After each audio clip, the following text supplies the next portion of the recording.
গল্পকথন বই কল্লোল চ্যাপ্টার 2-তে আমাদের আজকের নিবেদন সুনীল গঙ্গোপাধ্যায়ের লেখা মহাপৃথিবী। প্রত্যাশা কম, তাই ওর দুঃখও কম। কিন্তু আজকাল সুবলকে খুশি খুশি দেখায়। বাজার যা আকড়া, তাতে কিল খেয়ে কিল চুরি করতে হয়। গুঁড়ো গাড়া মাছ ছাড়া বড় বড় মাছ যেন সব পালিয়েছে এই তল্লাট থেকে। জাল দুখানা ঘরের কোণে পড়ে পচে। পাইকারদের কাছ থেকে কিনে এনে বাজারে বেচতে হয় তাকে। 3 টাকা 3.5 টাকার বেশি মুনাফা তুলতে হাড়ে দুব্ব গজিয়ে যায়। তবু এক অপ্রত্যাশিত সৌভাগ্যে বুকখানা সবসময় ছমছম করে সুবলের।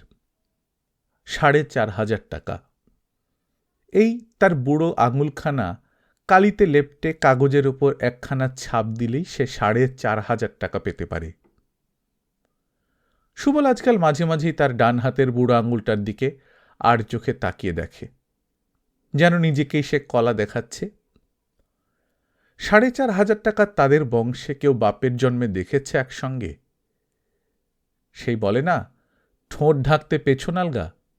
এই তো হলো গিয়ে অবস্থা। 250 গ্রাম টাক বেলে মাছ তখনও পড়েছিল। আস্তে আস্তে হলদেটে হয়ে আসছে মাছগুলো। উড়ে বসছে নীল ডুমো মাছি। দর কমাতে কমাতে সুবল 2 টাকা 4 আনা কিলোয় নেমেছে। তবু ও কটা আর কাটছে না। একটি বুড়ো ঘুরঘুর করছে অনেকক্ষণ থেকে। তার মতলব সুবল যদি শেষ পর্যন্ত 1.5 টাকায় নামে। হঠাৎ দিলদরিয়াভাবে সুবল সিদ্ধান্ত নিয়ে ফেলল ও কটা বেলে মাছ আর বেচবে না, বাড়ি নিয়ে যাবে। নিতাই অনেকক্ষণ থেকে ঝাড়া হাত পা হয়ে বসে আছে, ওর সঙ্গেই বাড়ি ফিরবে। ঝুড়িটা তুলে নিয়ে সুবল বলল, চল নিতাই চল। বসে বসে কোমর টাটিয়ে গেল। বিড়ি আছে নাকি? নিতাই বলল, না দাদা, কিনতে হবে। চলো 1 কিলো চালও কিনে নেব। এই বাজারে চাল কত করে যাচ্ছে আজ? 2 টাকা 30, তাও ভাঙা। তবে বাগুইয়াটির বাজারে অন্তত 15 নয়া সস্তা হবে। নিতাই একটু শৌখিন, সে জামা পরে, প্লাস্টিকের ব্যাগে টাকা রাখে। সুবল ওসব ধার ধারে না। লাল কাপড়ের গেঁজে তার কোমরের ধুতির নিচে বাঁধা, চকচকে খালি গা। গেঞ্জি জামা হলেই তার আবার কাচাকাচির ঝামেলা। শরীরের তো আর কাছাকাছি নেই, পুকুরে 1-2 ডুব দিলেই ব্যাস। নিতাই চাল কিনল আর শুকনো লঙ্কা। সুবলের বাড়িতে কালি রেশন তোলা হয়েছে, এখন 2 দিন আর চাল কিনতে হবে না। সে কিনে নিল 500 নুন। বিড়ি কিনতে গিয়েও কিনল না। এই সুযোগে একটু চালাকি খেলে নিল। নিতাই বিড়ি কিনেছে, এখন সে নিজে কিনলে আর নিতাইয়ের কাছ থেকে নেওয়া যাবে না। তার থেকে নিতাই কেষ্টপুরের রাস্তায় বেঁকলে তারপর সে তার নিজেরটা কিনে নেবে। বড় রাস্তায় এসে বিড়ি ধরিয়ে নিতাই বলল, দিন দিন দাঁ করে বাড়ি উঠে যাচ্ছে এ জায়গায়। কি ছিল আর কি হলো? নিজের সৌভাগ্যের কথা ভেবে সুবল একটু গর্বের সুরে বলল, দিনকাল কি আর চিরকাল এক থাকে রে? আমি নিজের চোখে দেখেছি এখানে কামট ভাসতে। এই এত বড় হাঁ। কামট? হ্যাঁ হ্যাঁ, কামট। আর শালার মাছও ছিল, ইয়া বোয়াল চেতল। আর এখন দেখ দিনি, সেসব বুঝিয়ে কিরকম বাস যাচ্ছে। সবলদা, তোমার জমিটা ছাড়বে না? 3,500 টাকা দর উঠেছে শুনেছি। সুবল বিজ্ঞভাবে বলে, 3.5 কি, দেখবি একদিন 10,000 উঠবে। আমি এখন ছাড়ছি নে, অত কাঁচা পায়নি আমায়। কেষ্টপুরের অনেক ভেতরে 1.5 মাইল দূরে নিতাইয়ের বাড়ি। সুবলের বাড়ি এই এখান থেকেই দেখা যায়। তালগাছটার মাথায় 2 শকুন বসে আছে। শালারা রোজ বসে থাকবে। রাস্তার দুপাশ বরাবর খাল চলে গেছে। বাঁদিকের খালটা বরাবরের পুরনো, ডান দিকেরটা নতুন। নতুন রাস্তা বানালেই তার পাশে খাল থাকবে। খাল কেটে সেই মাটি দিয়েই তো রাস্তা উঁচু করল। তবে ডান দিকের খাল বরাবর একটানা নয়, মাঝে মাঝে ফাঁক আছে। মানে ছিল। এই বছরের বৃষ্টিতে সব ভেসে একাকার হয়ে গেছে। ছলছল করে বইছে বৃষ্টির নতুন টাটকা জল। এই জলে বাগদা চিংড়ি খুব বাড়ে। রাস্তা থেকে নেমে কাপড় গোটালো সুবল। কোন জায়গায় জল কম তার জানা আছে। কাপড় গুটোতে গুটোতে কোমর পর্যন্ত তুলতে হলো। হড় হড় করে জল ঠেলে সুবল এসে পৌঁছল বাড়িতে। তার উঠোন পর্যন্ত ডুবে গেছে এবার। তার কুমড়ো আর কাঁচা লঙ্কা গাছগুলো সব পচিয়ে দিয়েছে। মাইরি, এরকম বৃষ্টি বাপের জন্মে কেউ কখনো দেখেনি। কিন্তু এত বৃষ্টির জন্যও খানিকটা খুশি খুশি বোধ করে সুবল। উঠোন ভেসেছে ভাসুক, রান্নাঘরে জল ঢুকেছে ঢুকুক, কিন্তু মাঠ, খাল, ডোবা, পুকুর সব একাকার হয়ে গেছে। সেনগুপ্তবাবুদের গ্যারেজে জল ঢুকেছে, মোটর গাড়িটা ইস্তক ডুবে গেছে গলা পর্যন্ত। বাবুরা সব ঠ্যাঙের কাপড় তুলে ছপছপিয়ে হেঁটে আপিস যাচ্ছে। তাই দেখে সুবল কম হেসেছে নাকি? ও বাড়ির ঝিমাগি পর্যন্ত দেমাকি, সে পর্যন্ত পাছার কাপড় তুলে। তাছাড়া সুবলের লাভও হয়েছে। তার পুকুরে বড় বড় মাছ ভেসে এসেছে। সুবল চুপি চুপি বস্তায় গোবর ভরে ডুবিয়ে রেখেছে মাছ ডোবায়। গোবরের গন্ধ পেলে বড় মাছ আর কোথাও যাবে না। জলটা একটু নামুক, সুবল তখন জাল বার করবে। এত বৃষ্টিতেও কিন্তু তুলসী গাছটা মরেনি। তুলসী মঞ্চটা বেশ উঁচু। ওই তুলসী গাছের জন্যেই তো সব। ছিল জলা জংলা জায়গা, নলখাগড়ার ঝোপ আর মাছের ভেড়ি। সুবলরা কপুরুষ ধরে এখানে বাস করছে তার ঠিক ঠিকানা নেই। সুবলের ঠাকুরদার আমলে তো বেশ বাড়বাড়ন্ত অবস্থা ছিল তাদের। সুবলের একটু একটু মনে আছে। পাইকপাড়ার রাজাদের বাড়িতে রোজ মাছ যোগান দিত তার ঠাকুরদা। মহিষবাথানে একটা নতুন ভেড়ি কিনতে গিয়েই তো একেবারে সর্বশান্ত হয়ে গেল। জমি জিরেত সব বেচে ফতুর হয়ে গেল। আর জমিরই বা কি দাম? এইসব জল জমি কিনতই বা কে? 70-75 টাকা বিঘে, তারও কোনো ঠিকঠাক মাপজোক নেই। কোথা থেকে কি হলো? গভর্নমেন্টের লোক এসে তাঁবু গাড়ল, মোটা মোটা লোহার পাইপে করে গঙ্গা মাটি এনে ভরিয়ে ফেলল জলা, নাম হয়ে গেল লবণ হ্রদ। এই পাশে তৈরি হলো রাস্তা, ভিআইপি রোড, দুপাশ দিয়ে আনাগোনার জন্য আলাদা ব্যবস্থা। যে 2-4 ঘর বাড়ুই সাপুই থাকতো এখানে, 1000-1500 টাকা বিঘের দর পেয়ে ডগমগ হয়ে ঝটাঝট জমি বেচে চলে গেল। সুবলও কি আর থাকত? সুবলরা 6 ভাই। বাকি ভাইরা যে যার ভাগের জমি বেচে পকেট ভর্তি টাকা বাজিয়ে চলে গেল হাতিয়াড়া আর কৈখালির দিকে। সুবলের যাওয়া হলো না ওই তুলসী গাছ আর তার মায়ের জন্য। সুবলের ভাগে পড়েছিল শুধু বসত বাড়ি। সুবলের মা বগলা তুলসীতলায় আছড়ে পড়ে ডুকরে কেঁদে উঠেছিল। বসত বাড়ি বেচবি শেষ পর্যন্ত? হ্যাঁ, তোরা ভেবেছিস কি বসত বাড়ি বেচলে বাড়ির বড় ছেলে মুখে রক্ত উঠে মরে, তা জানিস না? আমার গলায় পা দিয়ে মেরে ফেল আগে। পেটে বাবলার ঝাড় ধরেছিলাম। টাকার গরমাই, তুলসী গাছে উপটলে হাতে কুষ্ঠ হয়। সুবল অবশ্য মায়ের এসব কান্নাকাটিতে গলে যাবার লোক নয়। 4500 টাকার কাছে ওসব কান্নাকাটি তো ছেঁড়া জালে মাছ ধরা। কিন্তু তার বউও ভয় পেয়ে বেঁকে বসল। শেষ পর্যন্ত বগলা এসে সুবলের পায়ে পড়তে সুবল একটু থতমত খেয়ে গেল। হাজার হোক, মা হয়ে ছেলের পায়ে হাত দিয়েছে। বগলা পাগলের মতন সুবলের পায়ে মাথা কুটেছিল। সুবলের বাড়ি রাস্তার এই পারে, একটুর জন্য বেঁচে গেছে। গভর্নমেন্ট যদি চাইতো তাহলে সুবলকে আর ট্যাঁফো করতে হতো না। বগলার হাজার কান্নাকাটিতেও কিছু আসতে যেত না। ওই তো হরিদাস সাপুই বেচতে চায়নি গভর্নমেন্টের কাছে। মারোয়াড়িরা তাকে বেশি দাম দিতে চেয়েছিল, কিন্তু রাস্তার মাঝখানে তার জমি, শেষ পর্যন্ত সেই কম দামেই তো গভর্নমেন্টকে বেচতে হলো। সুবলের জমি গভর্নমেন্ট চায়নি, কিন্তু আর 5 জনা এসে ধরাধরি করেছে তাকে। সাইকেল কোম্পানি রাস্তা বানাতে চেয়েছে। সেনগুপ্তবাবুরাও চেয়েছিলেন তাদের জমির সঙ্গে এক লপ্তে জুড়ে নিতে। দর উঠেছিল 4500। তার তো মোটে 1 কাঠা 9 ছটাক জমি। সুবল দেয়নি। মা আর কদিন, ও বুড়ি চোখ বুঝলেই তারপর যে কোনো দিন সুবল বুড়ো আঙুলের টিপ ছাপ দিয়ে 4,500 টাকা পেতে পারবে। এই চিন্তা তাকে সবসময় একটা সুখ দেয়। এর মধ্যে দর আরও চড়বে নাকি আর? সুবলের বয়স 41, 9টি ছেলে মেয়ে, এর মধ্যে 7টি বেঁচে বর্তে আছে। বড় ছেলেটা হাতিবাগানের সবজি বিক্রি করে, ওখানেই ঘর ভাড়া করে বউ নিয়ে আছে, বাপমার খোঁজ খবর নেয় না।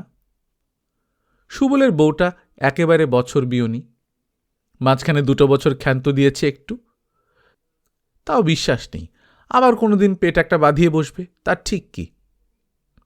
ছেলে মেয়েগুলো উঠোনের জলে খলখল করছে, এদিকে যে শোবার ঘর পর্যন্ত জল ছলকে উঠছে সেদিকে খেয়াল নেই। দেখেই সুবলের রাগ চড়ে গেল। সবচেয়ে পাজি ওই সেজো মেয়ে কুশিটা। ভাই বোনগুলোকে কোথায় একটু সামলাবে তা নয়, নিজেই হারামজাদি ধিঙ্গিপনায় মেতেছে। মেয়েটা একেবারে হাড় বজ্জাত। রান্নাঘর থেকে চুরি করে খাবে, ভাই বোনের খাবার ঠকিয়ে খাবে, রাক্ষসীর মতন নোলা। ঝুড়িটা দাওয়ায় নামিয়ে রেখে সুবল কর্কশভাবে ডাকল, আয় কুশি, শোনে দিক। শাড়িটা উরু পর্যন্ত তোলা ছিল, জলের মধ্যেই শাড়িটা ছেড়ে দিল। বুকের আঁচল ঠিক করে ভয়ে ভয়ে বাবার কাছে এসে দাঁড়াল। সুবল খপ করে তার চুলের মুঠি চেপে ধরে বলল, কি করছিল ওখানে? কুশির মাথাটা হেলে পড়েছে, ক্যানক্যানে গলায় বলল, একটা ল্যাটা মাছ ওই তুলসী তলায়। সুবল ঠাস করে কুশির গালে চড় কষাতে কষাতে বলল, ল্যাটা মাছ? তোর মুখে গুঞ্জে দেব হারামজাদি। খানকির বাচ্চা সংসারের একটু সুরাহানি ওকে দিয়ে। মরিস না কেন? মর না, মর। জল হাঁদাচ্ছে, ও ছেলেটার জ্বর, ওকে শুদ্ধ জলের মধ্যে নিয়ে। সুবলের বউ বেরিয়ে এসে সেও কুশির পিঠে গুম গুম করে কিল মারা শুরু করল এবং চেঁচাতেও লাগল, গুখা কি আমার একটা কথা শোনে না? বললুম লঙ্কাগুলো বেটে রাখতে। কুশির বেশ ভর ভর্তি চেহারা, বোঝাই যায় না তার বয়স মোটে 16।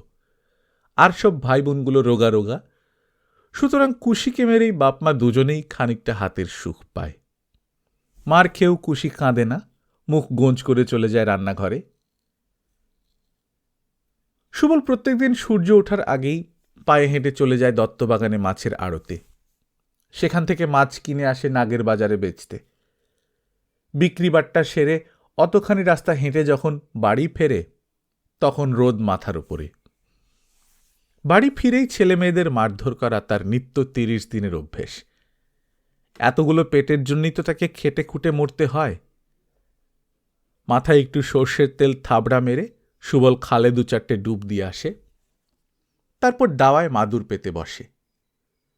সুবল নিয়ম করে দিয়েছে, সে আগে খাবে, ছেলেমেয়েরা তারপর খাবে। তার নিজের শরীরটা ঠিক না রাখলে এত বড় রাক্ষসের সংসারটা চালাবে কে? সে অসুখে পড়লে তো কেউ কুটো নেড়ে সাহায্য করতে আসবে না। কলাই করা থালা ভর্তি করে ভাত এনে দেয় তার বউ। মাঝখানে গর্ত করে সেখানে ডাল ঢেলে দিয়ে সুবল পুরো ভাতটা একসঙ্গে মেখে ফেলে। তারপর যেদিন যা টাকনা থাকে, মাছের ঝাল কিংবা কুমড়োর শাক যাই হোক, তা দিয়ে তাড়িয়ে তাড়িয়ে চেটেপুটে খায়। থালাখানা সে এমন চকচকে করে চেটেপুটে শেষ করে যে তারপর আর না মাজলেও চলে। খেয়ে উঠে সুবল একটা লম্বা ঘুম দেয়। শেষ বিকেল নাগাদ ঘুম থেকে উঠে একটু গড়িমসি করে, কোনোদিন আরেক দফা ছেলে মেয়েদের মারধর দেয়, কিংবা ঘরের ছ্যাঁচার বেড়ার ফুটো ফাটা ছাইবার চেষ্টা করে, কিংবা চালায় উঠে কচি লাউগুলো গুনে গেঁথে দেখে, কোনোটাই পোকা লাগলে আদর করে চুন মাখিয়ে দেয়। কোনো দিন এসবে আর মন যায় না। অন্ধকার হয়ে এলেও তাদের ঘরে লণ্ঠন জ্বলে না। ভিআইপি রোডের আলোর বাঁকা রেখা এসে খালের জলে খেলা করে, তখন সে উসখুস করে কিছুক্ষণ, তারপর গুটি গুটি পায়ে চলে যায় কেষ্টপুরের দিকে। 2-4 জন পুরনো স্যাঙাতের সঙ্গে তাড়ি খায় 5-6 আনা খরচ করে। নিতাইয়ের সঙ্গে বড় রকমের একটা মাছের ব্যবসা ফাঁদার সম্ভাবনা নিয়ে আলোচনা করে। বাড়ি ফিরে এসে আগে গুড় দিয়ে গুটি কয়েক রুটি গিলে গলা ভর্তি জল ঢেলে পেট ভরায়, তারপর শুয়ে ঘুম। যেসব দিন তাড়ি খেতে যায় না সেসব দিন আর সময়ই কাটে না। শিগগির খাওয়া সেরে নেবার জন্যে তাড়া দেয়। কেরোসিন বেশি খরচ হলে বলে গজগজ করে। বাতি নিভিয়ে কতক্ষণে শোবে তার সেই চিন্তা। শোবার ঘর মোটে একখানি। মাটির মেঝেতে চট করে কাঁথা বিছিয়ে সার বেঁধে শোয় ছেলে মেয়েরা। সুবল শোয় একেবারে দরজার ধারে। বাইরের দাওয়াটার একপাশ ঘেরা, বগলা শয় সেইখানে। সেই সব দিন সুবল শুয়ে শুয়ে ঘন ঘন বিড়ি টানে। ঘুম আসবার আগে অন্য ধরনের উসখুসানি পেয়ে বসে তাকে। রান্নাঘর ধোয়া মোছা করে যখন বউ শুতে আসে, দরজার কাছেই খপ করে তাকে টেনে আনে সুবল। ছেলেমেয়েরা ঘুমিয়েছে কিনা গ্রাহ্য করে না। কিছুক্ষণ বউয়ের শরীরটা ঘাঁটাঘাঁটি করে, চটকায়। রোগা চিমসে চেহারা নিয়ে বউটা হাঁপড়ের মতন হাঁপায়। তারপর কোনোদিন মরা কান্না কাঁদার মতো গুনগুনিয়ে বলে, আবার একটা 70 এসেছে পেটে। তোমাকেও বলি হারি, বুড়ো বয়সে এখন এসব ভালো লাগে বাপু। সুবল হ্যাঁ হ্যাঁ করে বোকার মতো হাসে। সুবল যখন বাড়িতে থাকে না তখন ছেলে মেয়েগুলো এদিক ওদিক ছড়িয়ে ছিটিয়ে থাকে। মাঝে মাঝে রাস্তায় মোটর গাড়ি থামলে ওরা সেখান ঘেঁষে হাঁ করে দাঁড়িয়ে থাকে।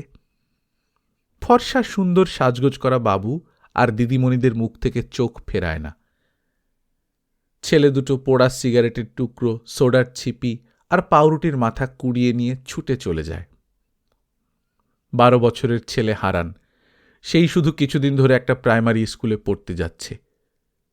সুবলের বউ ছেলে মেয়েগুলোকে সামলাতে পারে না, শুধু সেজ মেয়ে কুশিকেই একটু চোখে চোখে রাখার চেষ্টা করে। মাঝে মাঝেই চেঁচিয়ে উঠে, এই কুশি, এই হারামজাদি, কোথায় গেলি?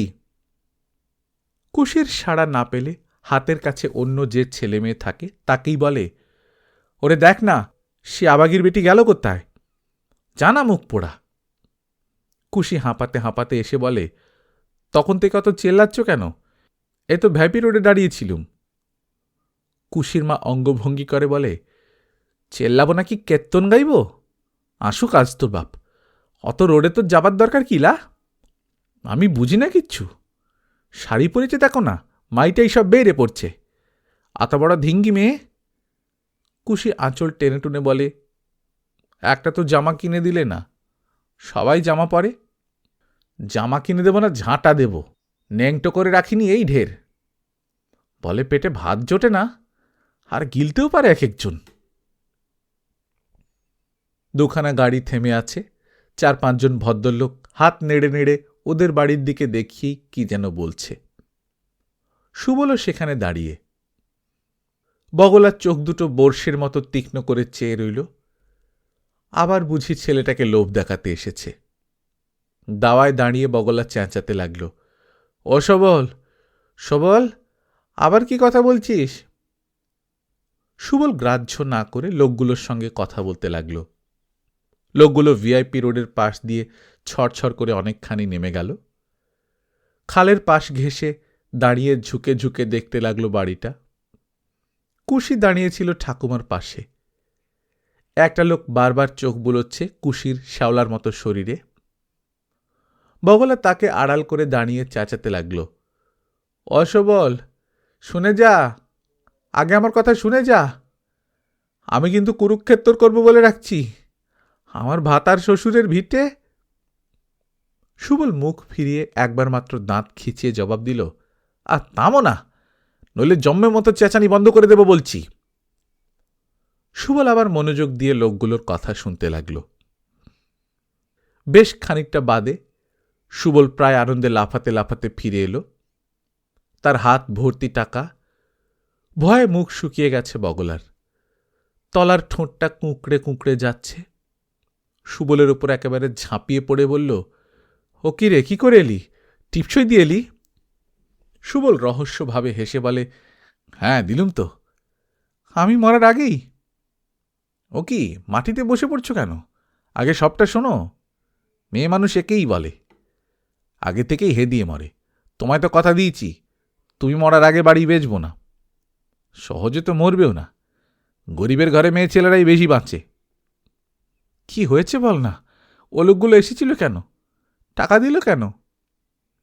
বাড়ি বেচিনি বাবা, বাড়ি বেচিনি। মুপছে 30টা টাকা লাভ হয়ে গেল।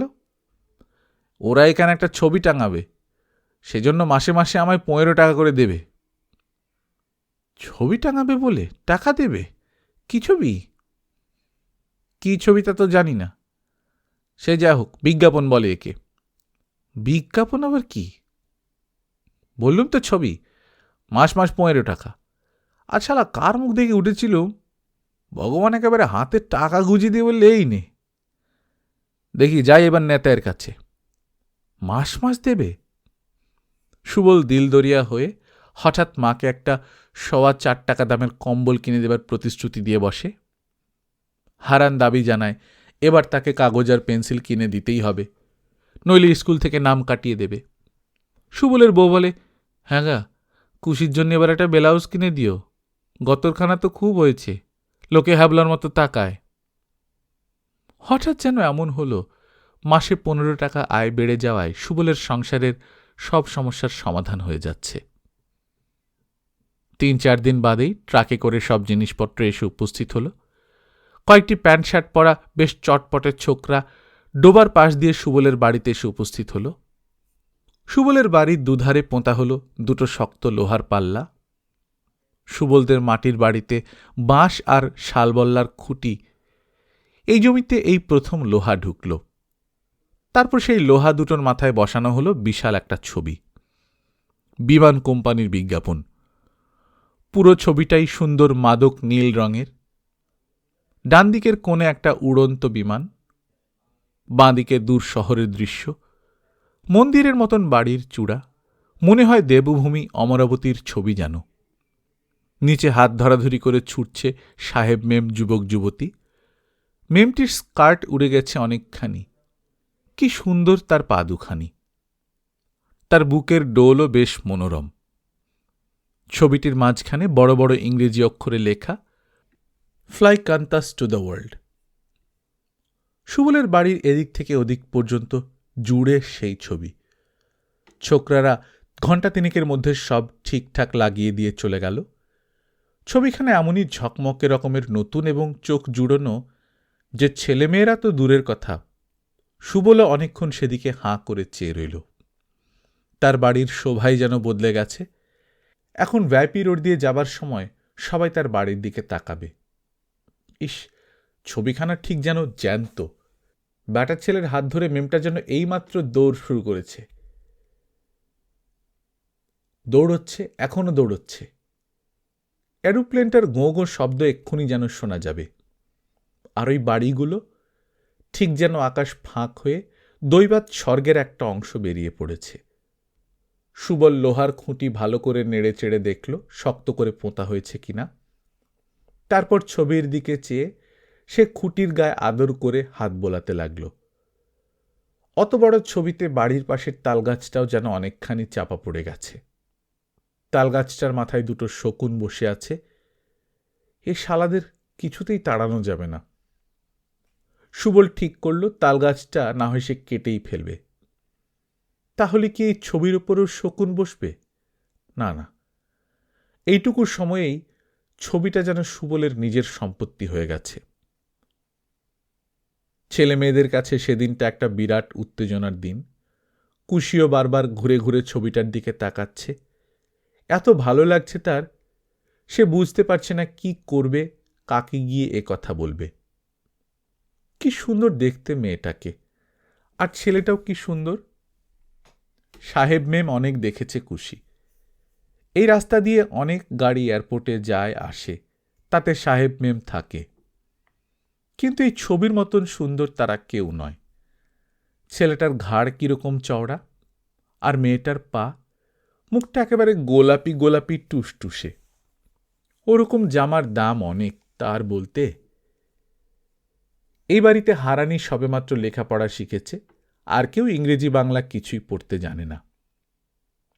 মাঝখানে কি লেখা আছে কেউ বোঝেনি। হারানি গম্ভীরভাবে বানান করে পড়ল, FLY, ফ্লাই। ফ্লাই মানে মাছি। বাকি সবাই সমস্বরে বলল, যা, মাছি না হাতি, মাছি আবার কোথায়? হারান গম্ভীরভাবে বললে, লেখা আছে, আমি তার কি করব? হারানের ছোট ভাই নবু সবচেয়ে এচড়ে পাকা। সে বলল, মা দেখো দেখো, মেয়েটার পোঁত দেখা যাচ্ছে, হি হি। কুশি অকারণে তাকে চড় বসাতেই তার মা খেঁকিয়ে উঠল, তুই এই ভর সন্ধেবেলার ছেলেটার গায়ে বিনা দোষে হাত তুললি যে বড়, তোর বড় বাড় বেড়েছে না রে, তোর পিঠে আমি চেলা ভাঙব। আজ বাড়িতে এরকম একটা দারুণ ব্যাপার হয়ে গেল। কুশি তাই আশা করেছিল সেই উপলক্ষে আজ রাতে ভাত রাঁধা হবে। মা সেদিক দিয়ে গেলই না। সুবল আনন্দ করার জন্য আজ তাড়ি খেতে চলে গেছে। কুশিকে আটা মাখতে বসতে হলো। দুখানা দুখানা করে রুটিতে পেটও ভরে না, খিদে আরো বাড়িয়ে দেয়। তার থেকে ভাত এক গেরাস খেলেও শান্তি। রান্নাঘরের দোরের কাছে বসে কুশি আটা মাখছে। ঝুপঝুপ করে নেমে আসছে অন্ধকার, কটকট করে ব্যাঙ ডাকছে। একটা ব্যাঙের ডাক ঠিক ছোট ছেলের কান্নার মতো ট্যাঁ ট্যাঁ। ওটাকে নিশ্চয়ই সাপে ধরেছে। এই বর্ষাকালটায় ঢোঁড়া সাপের বড় উপদ্রব এদিকে। ঘাড় ঘুরিয়ে কুশি দেখল, এখন আর অন্ধকারের ছবিটা দেখা যায় না। তালগাছের মাথায় শোনা যায় শকুনের ডানার ঝটপটানি। কাঠবিড়ালির ডাকের মতন সরু শীষের শব্দ হতেই কুশি চঞ্চল হয়ে উঠল। চোখ তীক্ষ্ণ করে রাস্তার দিকে তাকালো। তাড়াতাড়ি হাত ডলে ডলে আটাগুলো পরিষ্কার করে বলল, ঠাকমা, আমি আটা মেখে তো রেখেছি, তুই রুটিগুলো বেলে দে না রে। রান্নাঘর থেকে মা ঝঙ্কার দিয়ে উঠল, কেন, তুই কোথায় যাবি? আমি একটু আসছি। আসছিস মানে? এই রাত্রিরে যাবি কোথায়? কুশিও ঝঙ্কার দিতে জানে। সেও ঝাঁঝিয়ে উঠে বলল, বাবা রে বাবা, একটু পায়খানাতেও যেতে পারবো না? বাড়ির পেছন দিক দিয়ে ঘুরে কুশি চুপি চুপি ভিআইপি রোডে চলে এলো। ষাট ষাট করে গাড়ি যাচ্ছে। কুশি চট করে রাস্তা পার হয়ে চলে গেল ওপাশে। তারপর রাস্তার ধার দিয়ে নেমে ঢালু জায়গাটা পেরিয়ে জলের পাড় ঘেঁষে একটা আশশাওড়া ঝোপের পাশে চলে এলো। সঙ্গে সঙ্গে একটা ছেলে তার শক্ত জোয়ান হাতে কুশিকে তার কোলে টেনে নিল। একটা ঠোঙা কুশির মুখের কাছে এগিয়ে ধরে বলল, এই নে, তোর জন্য এনেছি, তুই আলুর চপ ভালোবাসিস। বাড়ির সবার কাছ থেকে সারাদিন লাথি ঝাঁটা খাচ্ছে কুশি। উপরন্তু খাবার যা পায় তাতে তার একটুও পেট ভরে না, সারাক্ষণ খিদে থাকে। এই একজন শুধু তাকে একটু আদর করে, তাকে কত ভালো ভালো জিনিস খেতে দেয়। টাবু এর নাম। সাইকেল কারখানায় ফিটারের কাজ করে। তেলে ভাজা আলুর চপ বেগুনিগুলো কুশি হাম হাম করে খেতে লাগল। আর সেই ফাঁকে ওর আঁচলের তলা দিয়ে হাত গলিয়ে টাবুর কচি স্তন দুটো জ্বলতে লাগল। খানিকটা খাওয়া হলে কুশি বলল, টাবুদা, তুমি খাবে না? এই মাইরি, যা, সুরসুরি লাগছে। চুপ চুপ, চেঁচাসনি। ওখানে না, ওখানে না, তাহলে কিন্তু আমি সত্যি সত্যি চেঁচাবো। আচ্ছা আচ্ছা, পাগলি একটা।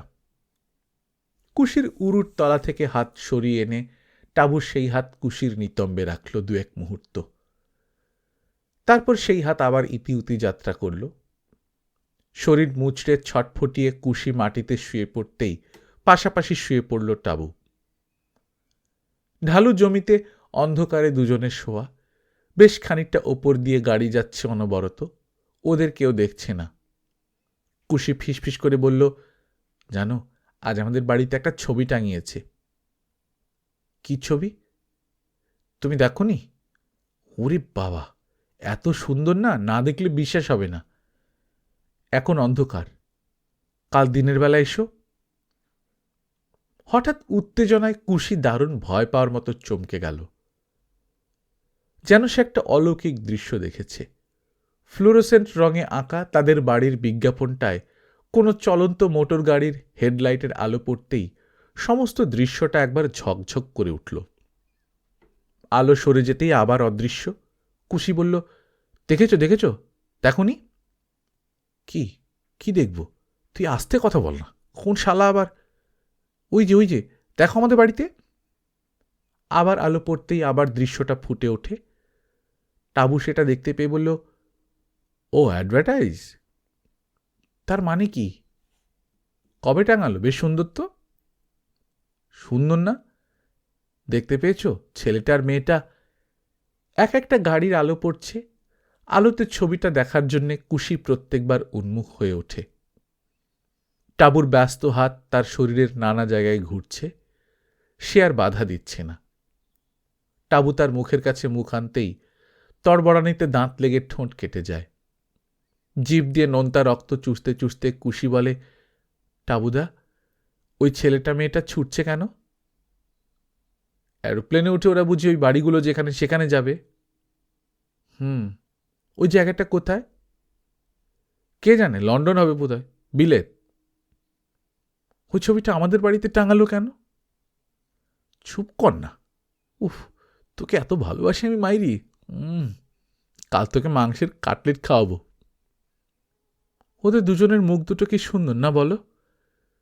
শরীরময় অনির্বচনীয় পুলক নিয়েও কুশি বারবার ঘাড় ঘুরিয়ে অন্ধকারে হঠাৎ ঝলসে ওঠা সেই ছবিটার দিকে চেয়ে থাকে।